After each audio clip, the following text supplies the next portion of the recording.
Hi, it's Tony Chapman, and thanks for tuning in to Chatters, these 3-minute shows where we challenge the status quo and explore ideas to bring about positive change. Today I want to talk to you about something that happened recently to me at a grocery store and made me realize how critical financial literacy is in our lives. My bill totaled $70.35, so I handed the cashier 4 20s. She punched in $80 and then waited for her register to tell her what she owed me. But I realized, oh my God, I'm going to get a handful of coins as change, and that drives my wife crazy as I leave them in jars and dishes all over the house. So I pulled out 35 cents and I handed it to her. She looked confused and asked, well, what's this for? And I said, well, instead of giving me back $9.65, if I give you 35 cents, you'll give me back $10. And that confused look morphed into anxiousness. And I didn't want to think I was tricking her or embarrassing her, so I said, oh, never mind. And I walked to my car, weighted down by my loose change. But I realized that someone who spends their day working the cash couldn't do this simple math. And this wasn't an anomaly, but a reality that happens to me all the time. Figuring out a tip, splitting a bill, totaling the cost of 2 items in a store, or worse, when the second is offered on one of those buy one and get the other one at half off. It seems that without a cash register, payment machine, or a calculator, many are lost in translation. And I wonder how many people lack a basic understanding of money, let alone the financial literacy you need to make important decisions that will have a profound impact on how you live your life. I mean, without proper financial literacy, you're at a significant disadvantage.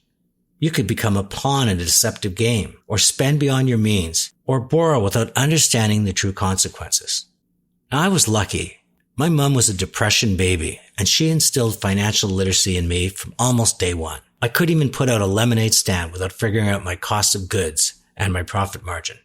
I remember in grade 1, I won a $10 prize for coming in first in my class. And with that, we opened a Leo's Young Savers bank account at RBC. It's ironic that RBC is now the sponsor of my podcast. And when I collected for my paper route, I knew the approximate house where I had paid for my papers. And in my head, I always estimated the tips that I would receive for my efforts. Money to me was as much a game as anything else.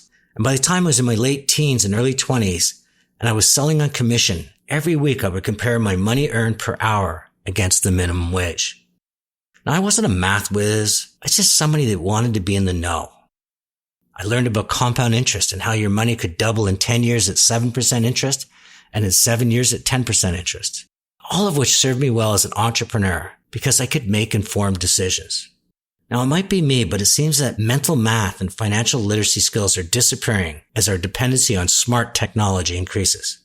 But I think we need these skills even more so today as our social media platforms bombard us with tantalizing and personalized offers. We need to understand the consequences of buying now and paying later. We need to know about the different types of debt. We need to understand the ridiculous odds of the lottery and that with gambling, the house will ultimately win. Financial literacy, it isn't just a shield, it's your superpower. With it, you can chase your dreams, create security, save for a rainy day, and leave a legacy. It enables you to make the right choices, invest wisely, and manage your finances for a better future. And even if you only have a few dollars left over at the end of the week, those few dollars can add up. So where to start?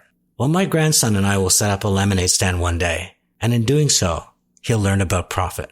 I hope that in school, they turn financial literacy into a game where children are encouraged to make the right decisions for gain and why the wrong ones can bring about short and long-term pain. And as he enters high school and beyond, his grasp of money continues to grow.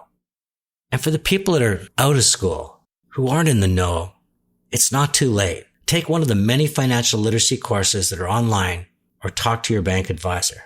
Learn how to budget, to invest, and to lower your cost of debt.